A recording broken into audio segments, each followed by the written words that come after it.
मुसलमानो ओ फकीर जे शहवारो यो बयान कर जो मकसद यो आ पोयो ज़मानो आ मानो दीन खां परे मानो मस्जिदन खां परे ओ ताको आबाद थी वयो मस्जिदू वीरान थी वयो को बीमारी में परेशान आ को रिज़्क़ जे तंगी में परेशान आ को औलाद जे नाफरमानी में परेशान आ को अस्पताल जे हवाले आ को अदालत जे हवाले आ हथ बजी अलक जो हला ये तमाम मामला तने आहिन जॾहिं असां जो राणो रब सां खां रुठल आहे अड़े जे कॾहिं दुनिया जे परेशानियुनि खां इन्हनि मुसीबतनि खां इन्हनि बीमारियुनि खां छुटकारो चाहींदो त हल हिकिड़ो आ गिचे में घाट पाए मुसलो विछाए हीअ पेशानी अल्लाह जे हुज़ूर झुकाए उन राणे खे राज़ी करे वठ अल्लाह ताला दुनिया जो हड़ई नेमतूं तुंहिंजे झोलीअ में पाण विझी छॾींदो सुभान अल्लाह नारे तकबीर नारे रिसालत नारे हैदरी उलमाए अहले सुन्नत उलमाए अहले सुन्नत ताजदारे खत्म नबूवत ताजदारे खत्म नबूवत लब्बैक लब्बैक लब्बैक या रसूल अल्लाह लब्बैक लब्बैक लब्बैक या रसूल अल्लाह असांखे दीन जो क़दर न आहे इन दीन जो क़दर उन्हनि खे आहे जिन इम्तिहान ॾिनो अॼु असांखे नमाज़ जी परवाह न आहे अॼु जो मुसलमान हिकिड़े कन मां आवाज़ ॿुधे थो पांग जो ॿिए कन मां आवाज़ कढे थो अॼु सोशल मीडिया जे लाइ टाइम आहे अॼु जे मुसलमान खे टीवी ते विहण जे लाइ टाइम आहे अॼु जे मुसलमान खे ताश खेॾण जे लाइ टाइम आहे अॼु जे मुसलमाननि खे मेलनि में खदड़ा ढाचूं नचाइण जे लाइ टाइम आहे अॼु जे मुसलमान खे मुंहिंजा मिठा दुनिया जे बेहयाई बुराई जे लाइ टाइम आहे पर काश अॼु तोखे नमाज़ ला वक्त ना है अज तोखे कुरान जे तिलावत ला वक्त ना है अज तोखे दीन जे ला वक्त ना है भले अज तोखे कदर ना है पर कदर तदे पवंदई जदे वक्त खां विछड़ी हलंदे सुभान अल्लाह ये तो जा जागीर ये तो जा महल ये तो जा माड़ियों ये तो जो कुर्सियों ये तो जा इक़्तिदार ये तो जा बैंक वाला अकाउंट ये तो जा धन दौलत इते पिया होदा जॾहिं ख़ाली अतरा खणी कब्र में वेंदे उते वञी चवंदे त जॾहिं साथियनि सॾ पे कया उते ॿुधे की न ॿोड़ी भला पुन लजाम जो तो झलियो की न टोड़ी हाणे ना हक न तोड़ी पई रड़ियो करियर में मुसलमानो ये खाली खोखला नारा हण सां कम न थींदो बस नबी जो गुलाम आया मूंखे लहर लगी लोडो आ न मदीने वाले साईं ये कोन फरमायो बस रुगो मुझो कलमो पढ़ मां मोहम्मद वेठो आया हबीबन फरमायो त जन्नत जी चाबी आहे ला इलाहा इल्लल्लाह मुहम्मद रसूल चाहे कलमो शरीफ जन्नत जी अदा गाला चाबी तालो कदे खोली दी जने चाबी जा डंड सलामत होंदा जेके चाबी जा डंड जे कारीगर बनाइंदो आ अगर उहे सलामत होंदा त तालो खुलंदो बेशक कलमा तय्यबा जन्नत जी चाबी आ पर चाबी जा डंड छा है पंज वक्त नमाज 30 रोजा है ज़कात हज इस्लाम जा रुकन ये कलमे वाली चाबी जा डंड है खाली चाबी तालो न खोली दी जैसे डंड न जा सलामत न हतबली कदो अल्लाह जे वास्ते ओ मुसलमानों पोयो दौरा पंज वक्त नमाज पढ़ो कुरान करीम जी तिलावत कयो अल्हम्दुलिल्लाह सुम्मा अल्हम्दुलिल्लाह सामो जे तारीफ नाए ऐं अरसे दराज खां अञा नंढे हूंदे खां त कहिड़ो कंदो हुयो मूंखे याद आहे अवां जे हिन एरिया में बि मुंहिंजो अचणु थींदो हो अल्हम्दुलिल्लाह अल्लाह ताला हिन मर्द मुजाहिद कारी अब्दुल बासित खे खसरी उम्र ता फरमाए जे पंकरी खे 14 चंड लगाए छडिया सुभान अल्लाह सुभान अल्लाह अवां चवंदा छा कयो कारी साहब बुधाया तव्हां मदीने दे मीर फरमायो मन युरिदिल्लाहु खैरा अल्लाह ताला जैसा भलाई जो इरादो कंदो आहे उनखे ज़मीनन दौलतन कुर्सीन लाज़मीन चेयरमैन कौंसलरीन छा ॾींदो आहे रब जैसा परचंदो आहे रब जैसा राज़ी थींदो आहे यो फ़क़ीहु फ़िद्दीन अल्लाह उनखे दीन जो इल्म ॾींदो आहे अल्हम्दुलिल्लाह कारी साहब ते मदरसो खोलियो आहे सुल्तानुल मदारिस हनफिया आ मदरसो नाए इन मदरसे जे मथा अल्लाह जे वली जी नज़र आहे अल्हम्दुलिल्लाह इन मदरसे जो फ़ैज़ा जो अज पंगरी जे आस पास इलाइक़न में कोठ में हाफ़िज़ कुरान दीन जी पचारा ओ मुसलमानो अचो अहद कयो कारी साहब जो न इन मदरसे के मज़बूत कयो इन मदरसे सा तावन कयो रसूलुल्लाह जे दीन सा तावन कयो ये मदरसा छा है ये मदरसा इस्लाम जो मीनार है मीनार इस्लाम जा किला है किला ऐ मदरसन में पढ़ण वारा ये इस्लाम जी फौज मदीने दे ताजदार हड़ियन जे आधार सल्लल्लाहु तआला अलैहि वसल्लम फरमायो खैरुकुम मन तअल्लमल कुरान व अल्लमहु ओ मुजा गुलाम ओ कलमे पढ़ण वारो मां मोहम्मद जो ऐलान अवामे उहो भलो आ जेको कुरान पढ़ंदो आ बियन खे कुरान पढ़ाईंदो ओए खुश नसीब वालिदैन जिनजा बचड़ा अल्लाह जो कुरान पढ़ंदा जिनजो न्याणियों अल्लाह जो कुरान पढ़ंदियो वो घर के दी बरकत वारो आ जे घर में फजर जी अज़ान जो आवाज खां पो नमाज हुजे नमाज खां पो रब जो कुरान हुजे अज दौर तरक्की कया वञा थो पर अज ईमान मुकलाए अज जिंदगी जो तमाम आसाइशों फैसिलिटीज तमाम घणियों पर उहा रूहानियत उहो सुरूर उहो मज़ो उहे कचहरियूं उहे मोकलाए अॼु खां तारीख़ जा कुझु वर्क वरायो अॼु खां हिकिड़ी सदी तव्हां पोइ न्यारियो माण्हू वीचारा अनपढ़ ज़रूर हूंदा हुआ सफ़ाजड़ा हूंदा हुआ सादड़ा हूंदा हुआ पर ईमानदार हूंदा हुआ नमाज़ी हूंदा हुआ पलर पानी मींहं जो पानी पीअंदा हुआ रब रदे खाईंदा हुआ पर शिकायत कान हूंदी चवंदा हुआ या अल्लाह तुंहिंजो शुक्र या अल्लाह तुंहिंजो चो या अल्लाह तुंहिंजो शुक्र ऐं अॼु अल्हम्दुलिल्लाह हर माण्हू खुश आहे तो सफ़ा को चंडो जे मेहनत न करे वो अलग शय आहे बाक़ी अल्हम्दुलिल्लाह गरीब गुरबो केॾी बि महंगाई हुजे पर अल्लाह जो फज़ल आहे हर माण्हू पंहिंजे हिसाब सां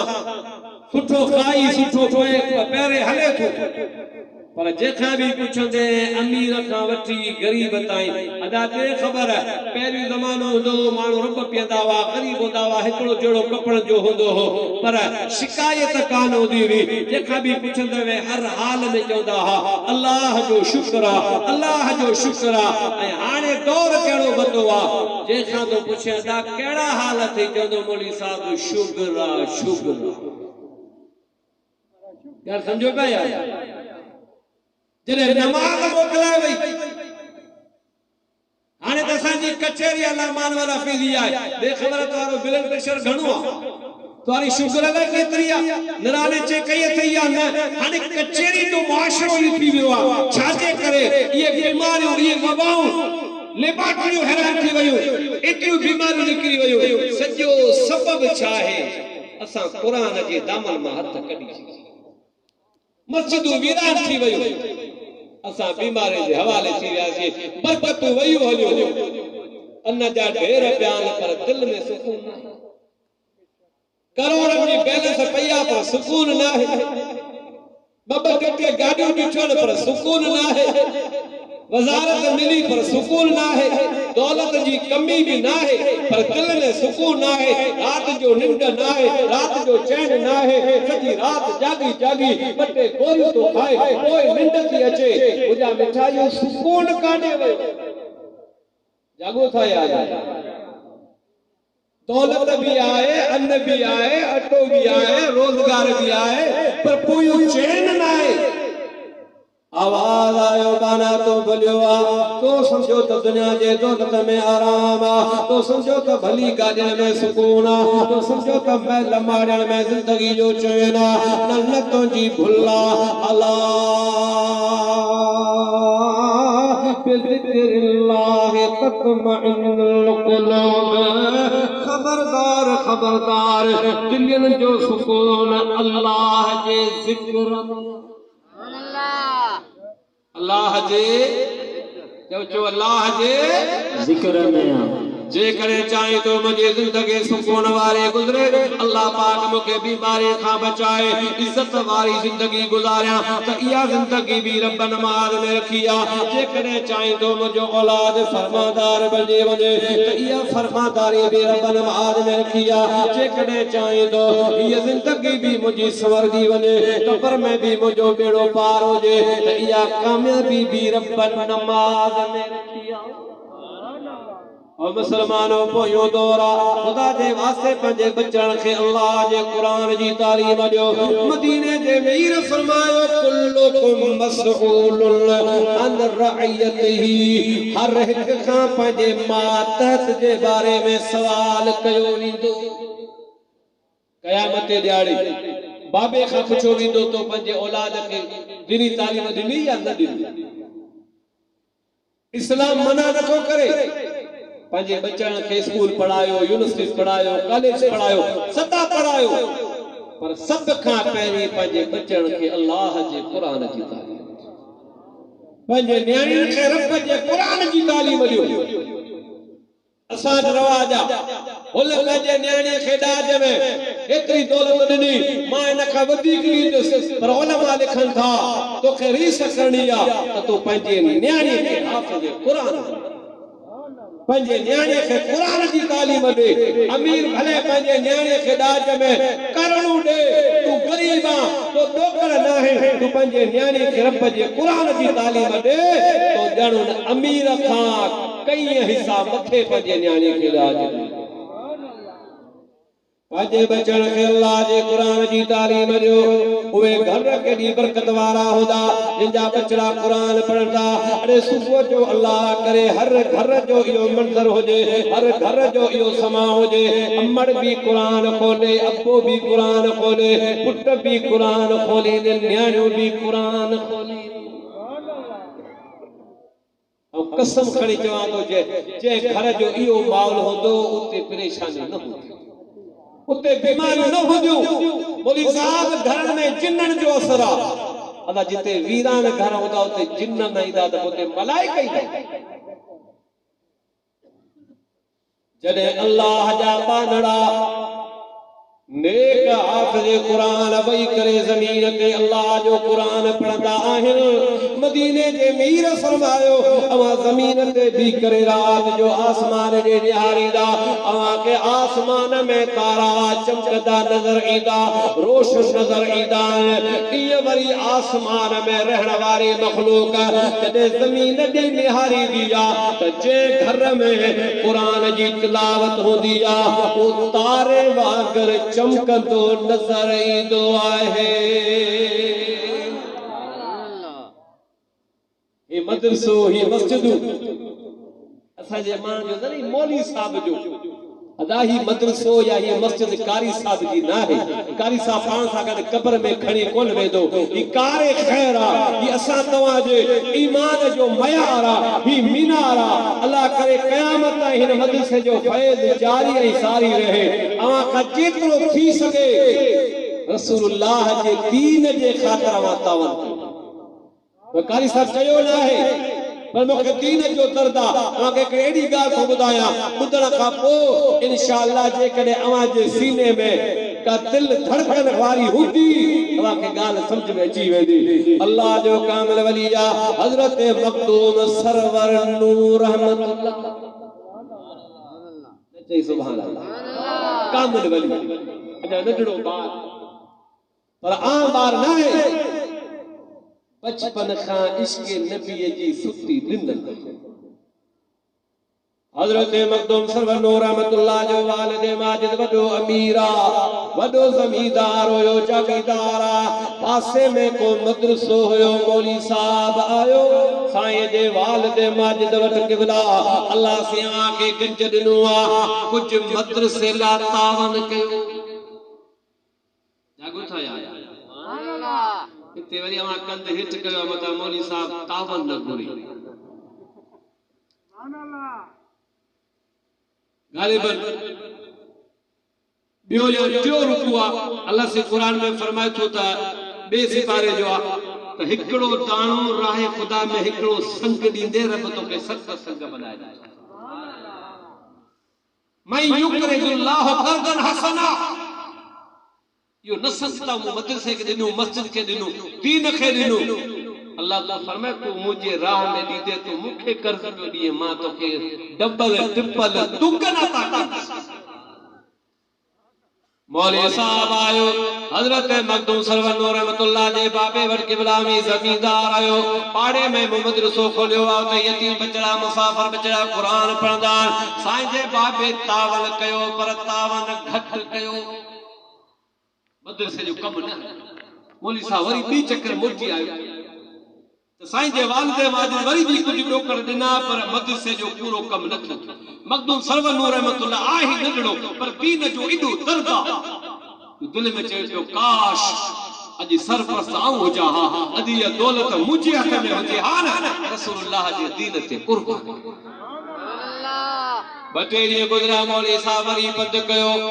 मखदूम साहब जी नजर पया घर खां बाहर निकरी डोड़ी वनी वाट में मिलियो मौली साहब मुखे खबर आ तो छाजे ला आयो आ तुजो मदरसो आ मुजो बाबो तो सतावन न पियो करे दस तो के आऊं तो जा तरीको आऊं तो बुधाया इया कर तुजो कम थी वेंदो मौली साहब पूछो केड़ो तरीको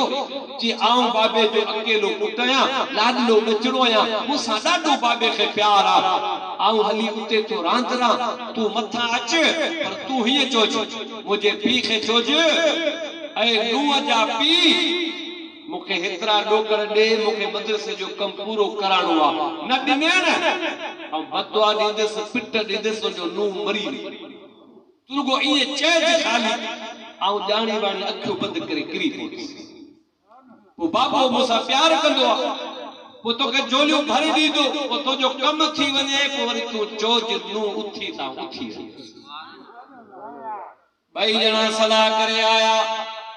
मौली साहब हजरत मखदूम सरवर नूर रहमतुल्लाह जे बाबे के फरमायो क़िबला बटे चक्कर अग में भी आयो या पर अज आखिरी भेरो आयो या अज मुखे झोलियो भरे दे मुझे मदरसे जो कम रयो पियो आ अगर न दीदे मां पिट दीदे मन्नू मरी वेंदो गाल करण जी तेरा मखदूम सरवर नूर रहमतुल्लाह ज़मीन ते किरी पियो आ साईं जो पी परेशान थियो ओ मौली साहब जो घुरे सोटियन ला तैयार आया बात मां कढ दे दी दो मां पर खुदा जे वास्ते मुझे बचड़े जे ला दुआ गुर मौली साहब जो कम थी वयो हाने मौली साहब चवे नूह उठी पुट उठी पर मखदूम नूर रहमतुल्लाह ज़मीन ते पियो आ बोली साहब अर्ज़ कयो किबला कम थी वयो हाणे इज्जत जो मसलो आ हाणे तो जो बाबू मुखे मारी दो उठी नूर रहमतुल्लाह निंड मां उथियो आ उन फर्श सां उथियो आ अखियुनि मां नीर पे वया सारो कतार पे रुनो चवण लॻो मौली साहब तो कहर करे छॾियो ज़ुल्म करे छॾियो बटे खड़ियूं सफ़र करी हा त छा थी पवे आ चवण लॻो छा हो सर्व नूर रहमतुल्लाह चवण लॻो रब्बे काबा जो कसम आ मां अखियूं बंदि करे बहानो बनाए ज़मीन ते किरियस पर ज़मीन ते कोन पतस मूंखे मदीने जे मीर पहिरीं झोलीअ में छले वरतो हबीब जे झोलीअ में पियो यस हबीब मूंखे लोरियो पे ॾिनो मदीने जे साईं प्यार पे ॾिनो ओ नूआ तोखे मुझे दीन जी दरदा तोखे मदरसन जो दरदा तोखे कुरान जो दरदा मां मोहम्मद खे तो नूह सां प्यार आहे सुभान अल्लाह असां तव्हां खे बि जेकॾहिं मदीने वारे सां प्यार आहे त इहो प्यार दीन जो प्यार आहे जेकॾहिं वाकई दीन सां प्यार आहे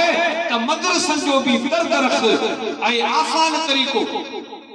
असांजी जेका मुखालिफ जमात अपोजिशन समझो था उन्हनि जे मदरसन ॾे निहारियो उन्हनि जूं शाही बिल्डिंगूं वॾियूं पियूं असां अहले सुन्नत वारनि जो ज़ोर रुगो जलसन ते नारा न थींदियूं सदा मीलाद कयो सदा यारहूं कयो पर जेकॾहिं मीलाद जे नियत सां मदरसे जो कमरो ठाराईंदे ख़ुदा जो कसम मदीने वारो हुन खां बि वधीक हिन में राज़ी सौ जेकियूं यारहीं जूं लाइन थो अल्लाह क़बूल करे जायदा बाइसे बरकता पर यारहीं जी नियत करे के मदरसे सां तावन कर त अल्लाह भी राज़ी रसूल भी राज़ी बगदाद वारो बादशाह भी राज़ी नंबर 2 असां तव्हां अहले सुन्नत वारा ईसाले सवाब जा कायल अल्लाह न करे मिट माइट वफ़ात करे वयो हवाई तेजो आ सोए खत्म टे दी वरी 10 दी खत्म वरी 40 दी खत्म वरी 12 ते जेके जेतरी तौफीक होंदी आ जानवर ज़बा कंदो आ देबियो लाइंदो आ खुदा जी खल्क घुराए खैरात कंदो आ यकीनन अल्लाह कबूल कंदो पैसे बरकत आ पर हथ बदी अर्ज कया 5 देगियो लाइंदे 50 लाए 500 लाइंदे खुदा जी खल्क आई खाई हली वेंदी अल्लाह कबूल करे वो नेकियूं मिलियूं पर उन टाइम ते इन खां भलो नाए एड़ियूं नेकियूं कर जेके खुटण वारियूं न हुजनि ओ जेके 50 देगियूं तो लाथियूं उन जे खर्च सां शुरू वठिया सिरियो वठिया सीमेंट वठी तो मस्जिद में देई छडियो मदरसे में देई छडियो हाणे वो लगी वयो मस्जिद में तू मरी गए तुझो खानदान वयो सदियूं गुजरी वयो जैसे मस्जिद की दीवार कायम हुंदी मदीने वारे मीर फरमायो ॾियण वारे के कब्र में सवाब मिलंदो जेकॾहिं पंहिंजे अब्बे अम्मा मरी वियल मिटन माइटन जे लाइ इहो सवाब जो अकाउंट खोलण चाहियो था त कारी साहब जे मदरसे सां तावन कयो कारी साहब सां न कारी साहब साडेस माण्हू आहे ऐं पियो तव्हांखे चवां छो त ही तावन जेको मस्जिद या मदरसे सां आहे असां कारी साहब से थोरो कोन था करियूं असांजे मदीने वारे मीर जो कलमो पढ़ियो आहे ही उन जो दीन आहे ही उन दीन जा मदरसा आहिनि अॼु अचो मूंसां आयत कयो जो इंशाअल्लाह दिल खोले रसूलुल्लाह जे मदद सां तावन कंदासीं केॾी महांगाई आहे अटो किथे वञी पएतो आहे माशाअल्लाह हींअर अवां जे अचां पियो था ठंडो बागो खां त हाणे अवां जे पटी में चेट बि लहनि पिया पर जेकॾहिं उशर समझी ज़कात समझी असां को 2 बोरियूं कणक जूं ॾिनियूं हे बचड़ा खाईंदा ॿुधायो सदका जारिया आहे या न अल्लाह जे राह में न ॾींदे न तुंहिंजे मथां जो हक़ हूंदो सो साॻियो अल्लाह तोखां वठंदो असांजी अखियुनि जो तजुर्बो जिन मदरसन खां मोह मोड़ियो जिन दीन खां मोह मोड़ियो अल्लाह से उन जो मोह वरी डॉक्टर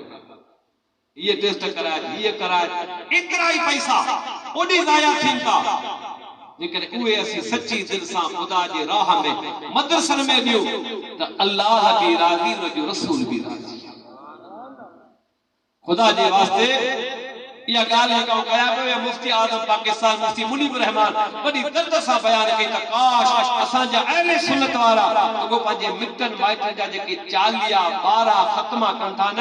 ये जे कदे नियत करे इसारे सवाब जी मदरसा तावन कन त सिंध जे शहर शहर में अजीम शान मदरसा अजीम शान मस्जिद हुजन तो खुदा रा इन मदरसा तावन कयो आई 5 वक्त नमाज पढ़ो कोई दौर अल्लाह साईं चल असा कवा जे ईमान की हिफाजत फरमाए जिन भी दोस्तन अंजुमन जे दोस्तन तावन करे अजीम शान प्रोग्राम जो एहतमाम कयो मुझी दुआ है अल्लाह से सिदरी नौजवान जो दामे दर में सुखदे कावशो कुर्बानियों कोशिशों पंहिंजी बारगाह में कबूल फरमाए।